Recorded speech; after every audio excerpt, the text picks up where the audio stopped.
What would you do if a wrong number rang at 2 in the morning and it changed 3 lives forever? Stay with me through this story. You won't forget it. And before we begin, tell me in the comments where you're watching from, and don't forget to hit subscribe for more stories like this. The storm had been crawling over Ravenfield all night, its rhythm steady against the windows of Nolan Reyes's modest home. The world felt unnaturally still, the kind of stillness that usually belongs to sorrow. He should have been asleep hours ago, but Benji had woken again, shaken by another nightmare. It had taken warm milk, a blanket fresh from the dryer, and Nolan's quiet humming of an old tune to coax his son back into slumber. Now the boy lay curled beneath his rocket ship blanket, one small fist still holding tight to a stuffed bear, as if it were the last anchor in a restless sea. Nolan stood in the doorway for a long moment, letting the soft rise and fall of his son's breathing remind him why he endured the long shifts, the empty fridge, and the aching loneliness that came once the lights were out. He turned back toward the kitchen, poured the dregs of yesterday's coffee into his mug, and braced himself for a few more hours awake. His hands were raw from warehouse work, his back sore, but at least in this quiet, he could breathe. That's when the phone rang. The sound cut sharply against the hush of the storm. Unknown caller. Nolan frowned, thumb hovering over the screen. At this hour, every instinct told him to let it ring out. Nothing good ever waits at 2 in the morning. And yet, against reason, he answered. "Hello," he said, voice low. For a heartbeat, there was only static and the storm. Then a woman's voice, broken and trembling, came through. "Please don't hang up. Just come. 48 Briar Hollow Road. I can't breathe." The line went dead before he could respond. Nolan stood frozen, staring at the phone as if it might explain itself. It could have been a prank, a wrong number. The logical choice, the safe choice, was to put the phone down, crawl back into bed, and forget the call ever happened. He thought of Benji sleeping peacefully in the next room, and every part of him screamed to stay home. But something about that voice clung to him. It wasn't staged. It wasn't attention-seeking. It was raw, desperate, real. Minutes later, Nolan found himself outside in the rain, jacket pulled tight, his old pickup coughing to life. Headlights cut through the sheets of water as he turned onto the road leading north. His rational mind listed every reason this was reckless. He didn't know who she was or what waited for him at Briar Hollow. It could be a mistake, even a danger, and yet his hand stayed steady on the wheel. The storm swallowed the truck, rain hammering harder as he climbed into the wooded hills above town. Each curve in the road felt like a question he couldn't yet answer. But the truth was simple. When someone calls out into the darkness, sometimes you don't weigh the risks. Sometimes you just go. And so Nolan drove deeper into the storm, toward a stranger's broken voice, toward Briar Hollow Road, unaware that this night and this choice would change 3 lives forever. The road wound higher into Ravenfield's wooded hills, where the storm turned the night into something feral. Branches bowed under the weight of water. Headlights swept across ivy-covered gates and crumbling stone walls, ghosts of another century. Nolan's grip tightened on the wheel as the GPS announced the end of his route. On the left, half hidden under vines, a rusted mailbox leaned against the wind, 48 Briar Hollow Road. No gate, just a long, narrow drive, rising like a tunnel between oaks. The truck groaned as he guided it uphill. His heart pounded harder with each bend. He should turn back, he told himself. Go home to Benji. But the voice replayed in his head, ragged, fractured, and he pressed on. At the top of the hill, the mansion appeared, or what was left of it. Briar Hollow stood like a memory refusing to fade. Moss streaked its stone walls, shutters sagged, paint long surrendered to rain and rot. Yet the porch light glowed steady against the storm, as though someone inside was waiting. Nolan killed the engine and stepped out. The rain hit him in sheets, soaking his jacket before he reached the steps. He lifted the tarnished brass knocker, hesitated, then let it fall. A hollow sound echoed into the house. For a breath, nothing. Then the door creaked open. She stood there, barefoot, hem of her silk nightgown heavy with rain, hair clinging dark to her face.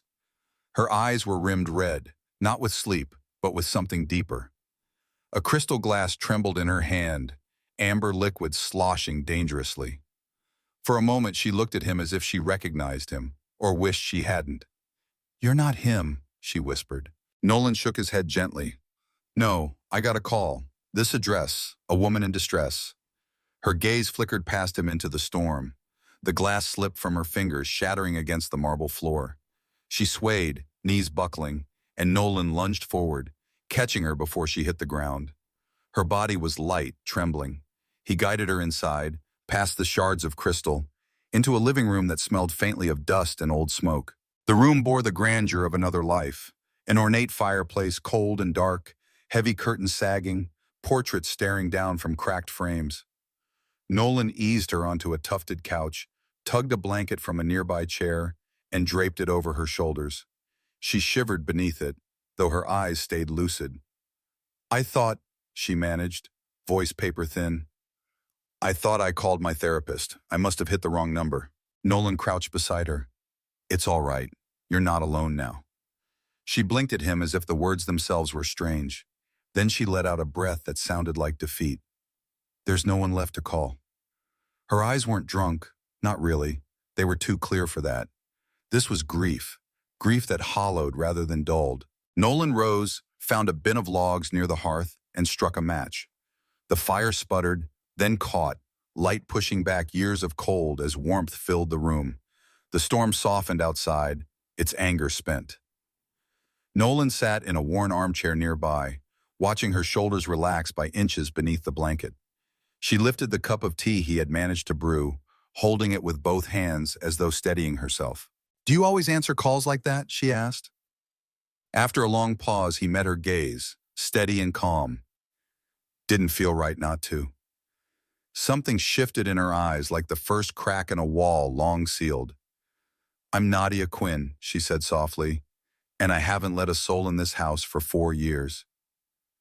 The fire snapped, throwing sparks, and for the first time in years, Briar Hollow held not just silence, but the faint, fragile warmth of someone who chose to stay. The fire cracked softly, pushing back the damp chill that had lingered in the walls of Briar Hollow. Nadia sat curled on the end of the couch, the blanket gathered tight around her shoulders, her fingers wrapped around a mug of tea Nolan had managed to find in a dusty cabinet. The steam touched her face, but her eyes were fixed on the flames as though the past might be written there. Nolan didn't press her.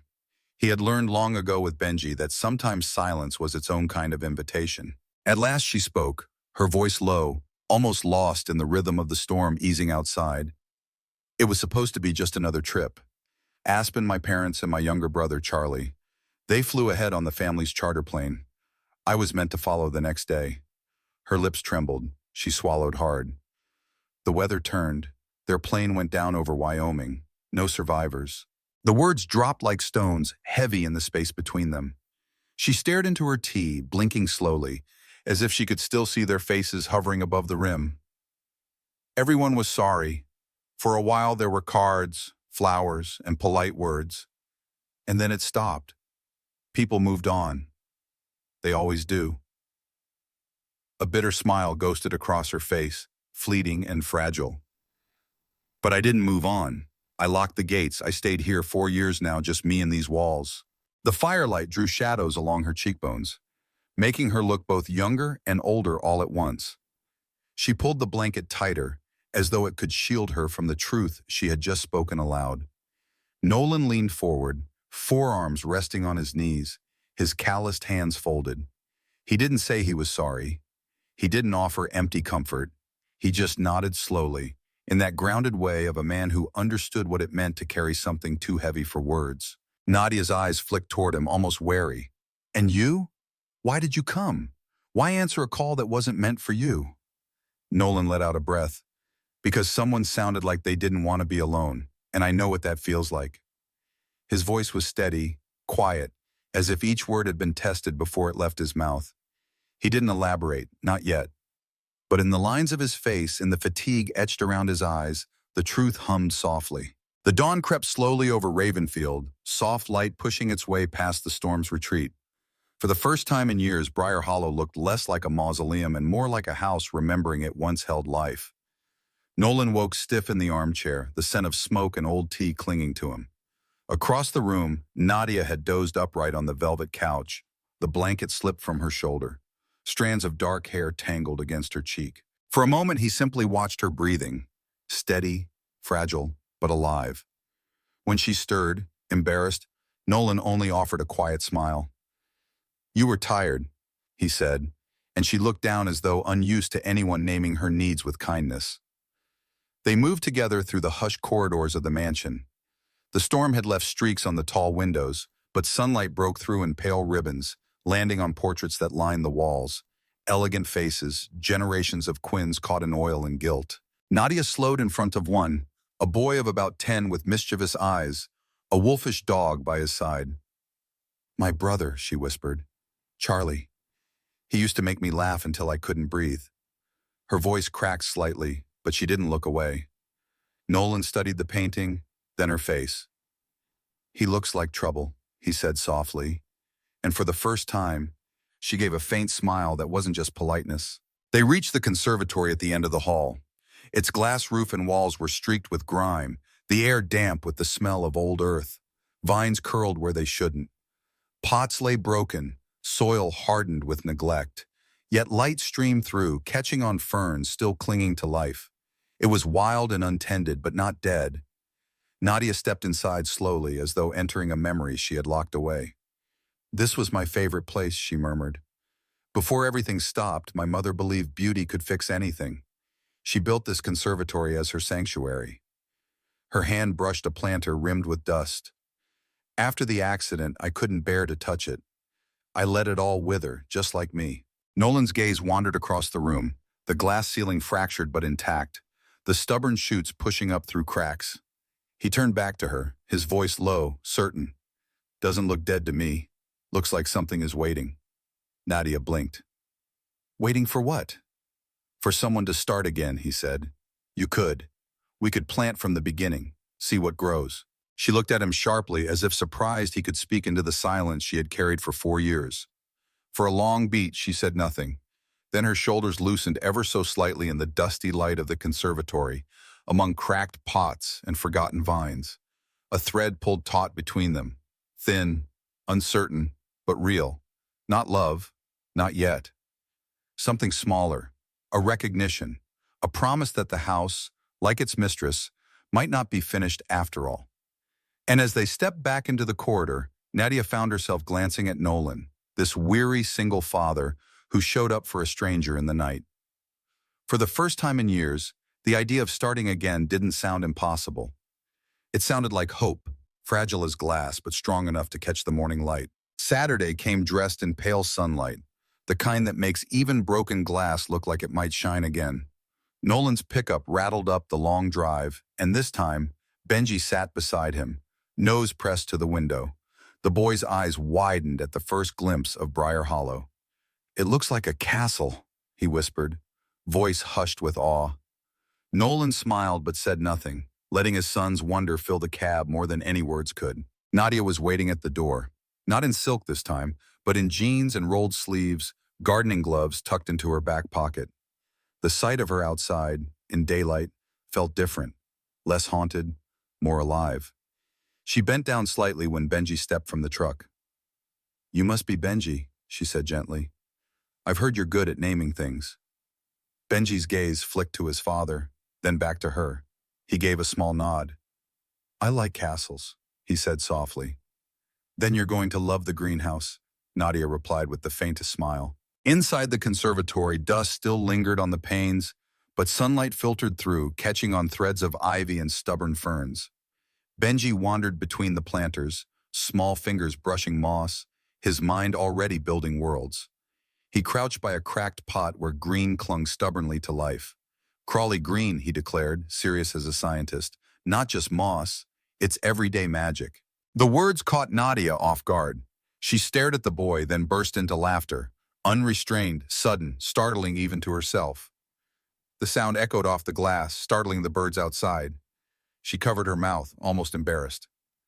"I haven't laughed like that I can't even remember." Nolan, leaning against the old potting bench, caught her eye. "That's his specialty," he said. "Benji finds names where the rest of us just see weeds." The three of them set to work, not with fanfare, but with a quiet rhythm. Nolan lifted broken pots and cleared debris. Nadia brushed soil into neat piles. Benji darted between them, declaring grand discoveries: a spiky dragon vine, a leafy sea monster, a geranium he swore was a superhero in disguise. Each time Nadia laughed again, softer now, but real. Hours passed that way, hands dirty, knees smudged, clothes streaked with earth. Nolan paused once, watching the two of them kneeling side by side in the dirt. Nadia's hair had slipped from its tie, brushing her cheek. Benji was showing her how the moss felt like carpet if you pressed it gently. She listened as if his words mattered more than any boardroom once had. Something stirred in Nolan's chest. It wasn't grand, not even sharp. It was the quiet recognition of a moment that felt like family, not the kind defined by blood or papers, but by presence, by laughter filling a room that had forgotten the sound. As the afternoon light softened and dust floated golden in the air, Nadia leaned back on her heels, wiping soil from her hands. She looked at Nolan across the conservatory. "You were right," she said simply. "It's not dead. It was just waiting." Nolan's lips curved into a small, steady smile. Sometimes things just need someone to notice. In that glass house, once silent, now filled with names, laughter, and dirt under their fingernails, a fragile seed of belonging took root. And for the first time in years, Briar Hollow felt less like a relic of loss and more like a place where something new could grow. By the end of that weekend, the conservatory looked less like a graveyard of forgotten plants and more like the beginning of something alive. Dust still clung to the glass, but now light had a way of sneaking through, catching on leaves that bent toward the warmth. Nadia stood in the doorway as Nolan and Benji packed up their tools. Her hands clasped as though she were holding back words. Finally, she let them spill. "You don't have to go back to town every night," she said quietly. Her eyes moved from Nolan's weary frame to the boy clutching his stuffed bear against his dirt-streaked shirt. "There's a guest house at the edge of the property. It's small but warm enough once the fire's going. I thought maybe you and Benji could stay just for a while. Help me bring this place back." Nolan froze, the weight of her offer settling heavily.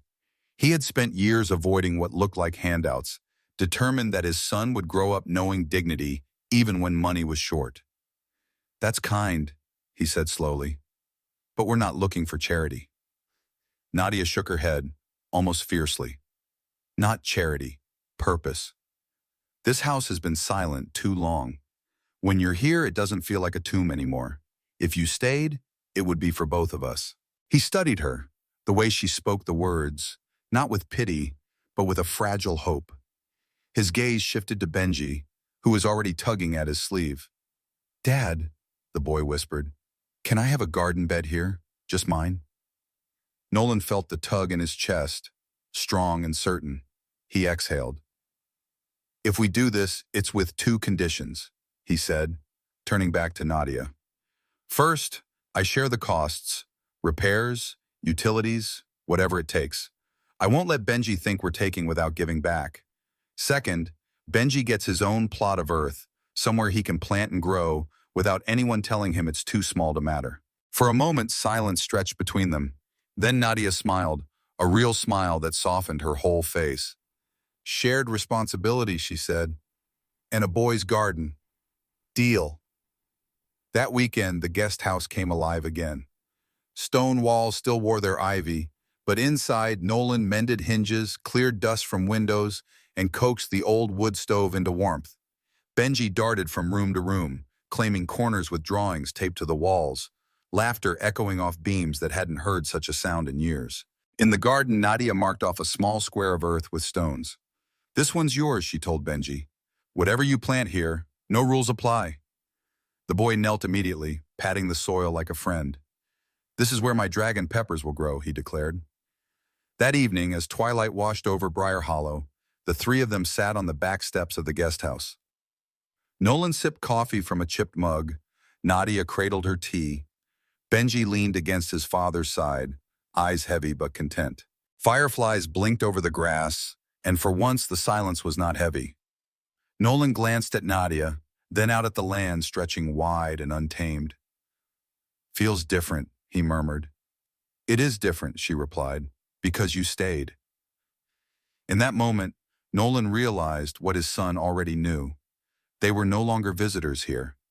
They were part of something, messy, fragile, unfinished, but theirs.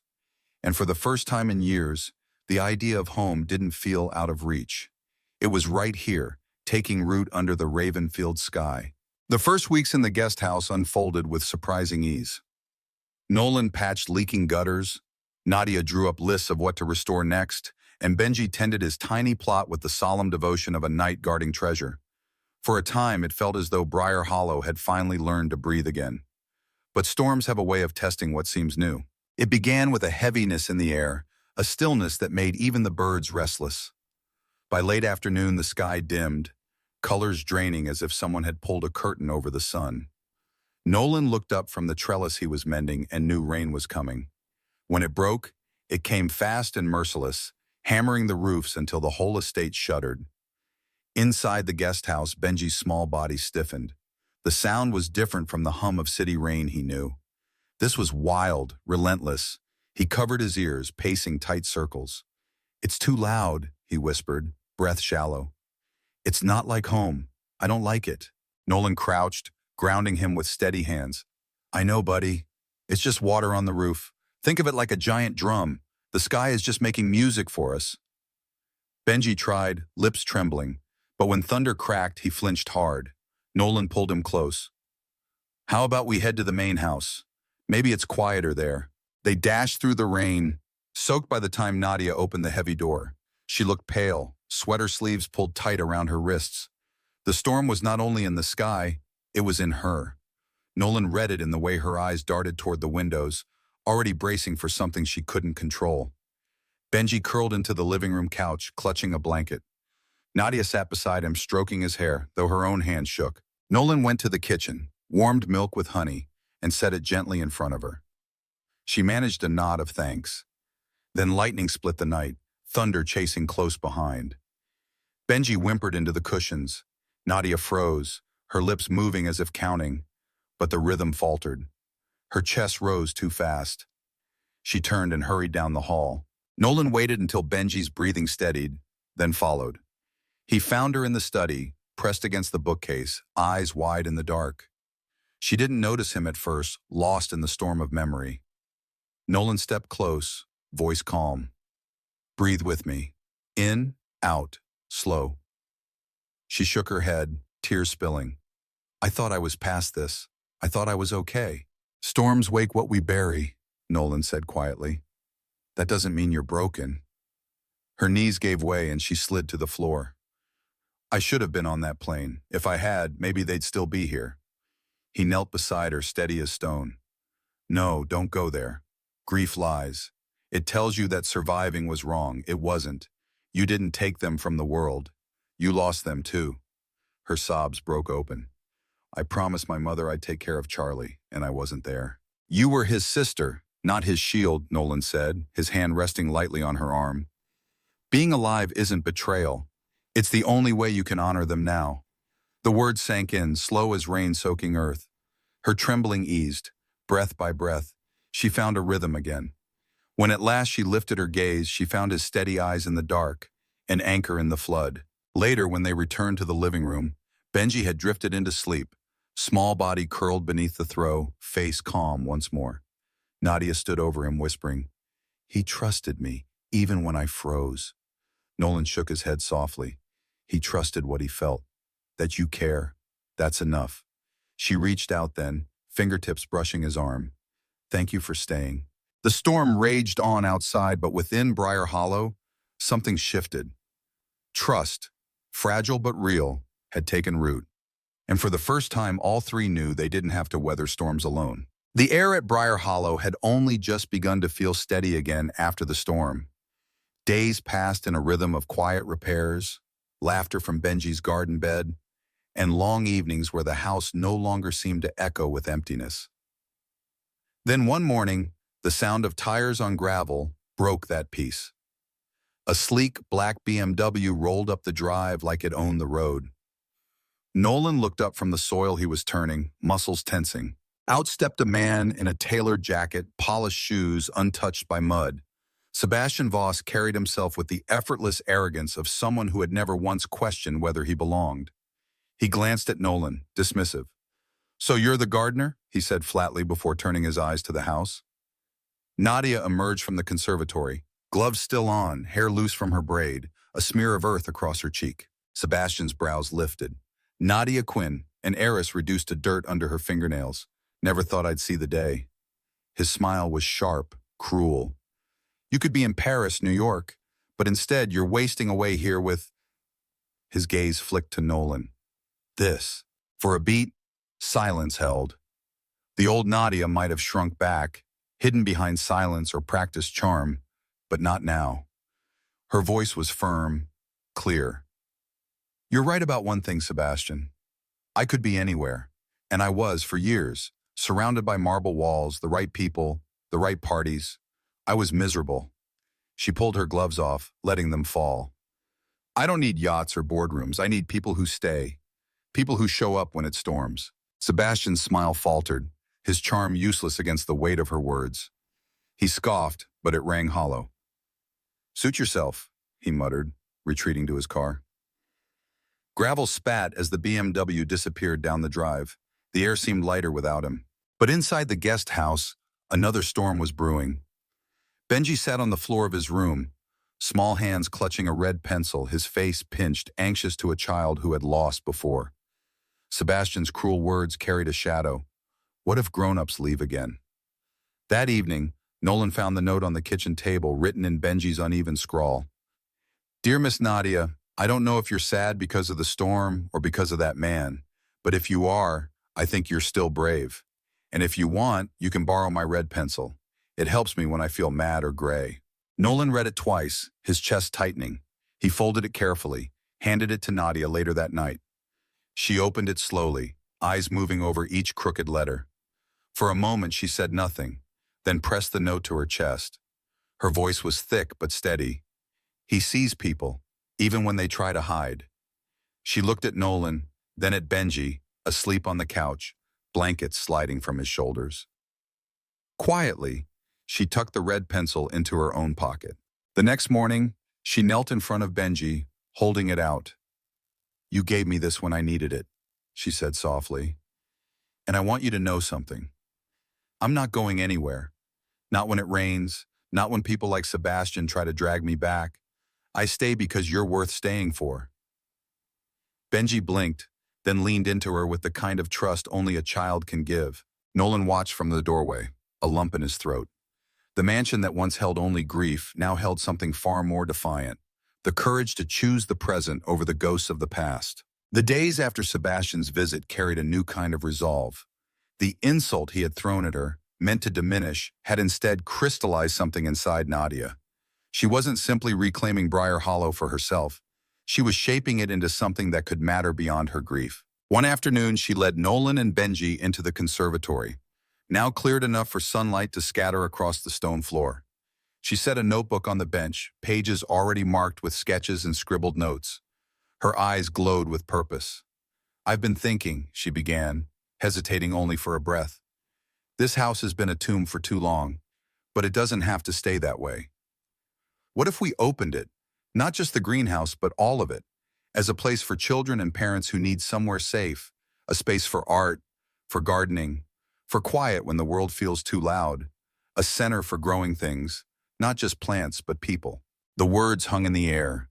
Nolan studied her face, seeing not the fragile recluse he'd met that stormy night, but a woman stepping into herself again. You mean like a community program? He asked. Exactly, Nadia said. A place where a boy like Benji doesn't feel strange for needing silence, where a father doesn't feel alone trying to hold it all together. Her voice wavered, but only with conviction. We could call it the Briar Hollow Center for Growing Things. Benji's eyes lit up instantly. Can I be in charge of naming the plants? Nadia laughed, reaching to ruffle his hair. More than that, you'll be our very first junior garden guide. The title landed like a crown. Benji puffed his chest with pride, already imagining badges and tours. Nolan felt his throat tighten at the sight. That evening, Nadia spread blueprints across the dining table. Together, they traced what could be: sensory corners for children overwhelmed by noise, art rooms where colors spoke when words wouldn't, rows of raised garden beds waiting for small hands to dig. She began reaching out to contacts in her old network, therapists, educators, designers, no longer as the hidden heiress, but as a woman with a vision. Nolan took on the role without fanfare. He repaired benches, measured soil beds, and restored broken doors, always steady and quiet. Nadia began calling him the craftsman of quiet courage. And though the phrase embarrassed him, Benji repeated it with admiration, as if it were a superhero title. Word spread faster than they expected. Neighbors stopped by, curious. A retired teacher offered to run storytelling hours. A local carpenter dropped off lumber. Donations trickled in after Nadia, with trembling hands, posted the idea online. In the evenings, they would sit on the back steps, mugs warm in their hands, watching fireflies spark across the lawn. Benji would chatter about his plans as junior garden guide, plant maps, scavenger hunts, and even secret club rules. Nolan would smile, listening, while Nadia let herself imagine a future where Briar Hollow's halls no longer echoed with silence, but with voices that belonged. The house that once trapped her in grief was opening, room by room, into something living again, not a monument to loss, but a promise of growth. And in that promise, Nadia, Nolan, and Benji found themselves bound together, not by chance anymore, but by choice. The morning of the opening dawned clear, as though even the sky had chosen to bless Briar Hollow. For the first time in years, its iron gate stood wide, cars lined the long drive, and voices carried across the lawn. Neighbors, teachers, families, people curious about the promise of a place called the Center for Growing Things. Nadia stood on the steps of the conservatory, the glass panes polished until they caught the sun like prisms. Her dress was simple, her hands trembling only slightly as she adjusted the papers in her grasp. Nolan stood just behind her, steady as always, and Benji hovered at his side with a hand-drawn badge reading Junior Garden Guide pinned proudly to his shirt. When the murmur quieted, Nadia lifted her gaze to the crowd. Her voice, soft at first, grew stronger with each word. 4 years ago, this house became a grave of memories. I believed I had lost everything worth living for. I locked the doors, pulled the curtains, and waited for time to erase me too. Then one night at 2 a.m, I made a phone call. I meant to reach my therapist. Instead, I dialed the wrong number. She paused, breath catching. But maybe it wasn't wrong because a stranger answered, and he came, and he stayed. Her eyes flicked to Nolan, then back to the gathering. What you see here today, the gardens, the classrooms, this glass house filled with light, it exists because of that call and because of what came after. Briar Hollow will never again be just a monument to loss. From this day forward, it will be a place where children feel safe, where parents find community, where hope can take root. Applause rose, first tentative, then swelling. A retired teacher wiped her eyes. A mother clutched her son's hand.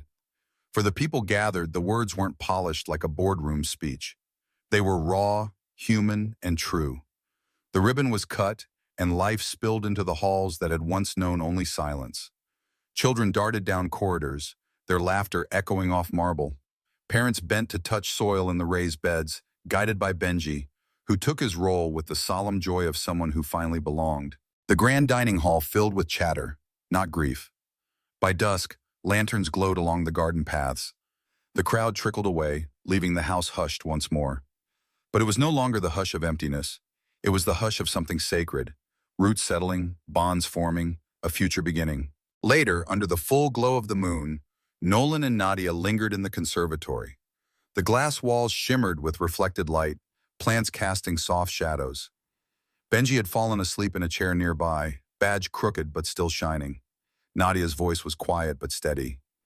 This place feels alive again, and so do I, but only because you didn't treat us like a stop along your road. She looked at him, her eyes clear. You stayed. Nolan reached for her hand, calloused fingers meeting hers. I don't want to be a guest anymore. Not in this house, not in your life. I want this, Benji, you, the garden, all of it, not as something temporary, as home. The silence that followed wasn't heavy. It was full. Nadia squeezed his hand, a single tear slipping free, not of sorrow, but of release. Then let's make that our promise. No more temporary. From tonight forward, this is where we grow together. And in the moonlit conservatory, with the boy they both loved sleeping peacefully beside them, they sealed that promise, not with grand declarations, but with presence. 3 lives, once fractured, now rooted in the same soil, ready to rise like the garden itself. Not visitors, not survivors. A family at last. In the poignant tale of Nolan Reyes, a weary single dad navigating warehouse shifts and his son Benji's nightmares, and Nadia Quinn, a grieving heiress entombed in her decaying mansion after a tragic plane crash, we unearth a profound life lesson. A single act of compassion, even in the dead of night, can shatter isolation and weave fractured souls into a tapestry of healing and family. Nolan's decision to answer a desperate wrong number at 2 a.m., defying logic and risk, to drive through a storm to Nadia's door, reminds us that true courage isn't grand gestures, but showing up for strangers when the world whispers to look away. Nadia's raw vulnerability, confessing her loss in a cold conservatory, mirrors Nolan's quiet endurance as a widower, teaching that grief doesn't define us. It's the hands we extend in the darkness that rebuild us. Together, they transform Briar Hollow from a monument of sorrow into a vibrant community center for growing things, gardens, art, and hope, where Benji's innocent wonder plants seeds of joy. This story stirs the soul, evoking tears for lost loved ones and the loneliness we all carry, urging us to embrace unexpected connections as lifelines. In a fast-paced world of missed calls and guarded hearts, it whispers that vulnerability invites belonging, turning wrong turns into destined paths and proving that family isn't born, but chosen, one brave hello at a time. If this narrative moved you, igniting memories of your own midnight miracles or acts of kindness that altered your path, share your stories in the comments below. What unexpected moment taught you the power of showing up? And don't forget to subscribe for more deeply emotional journeys of resilience, love, and transformation. Your support keeps these heartfelt tales alive, one inspiring connection at a time.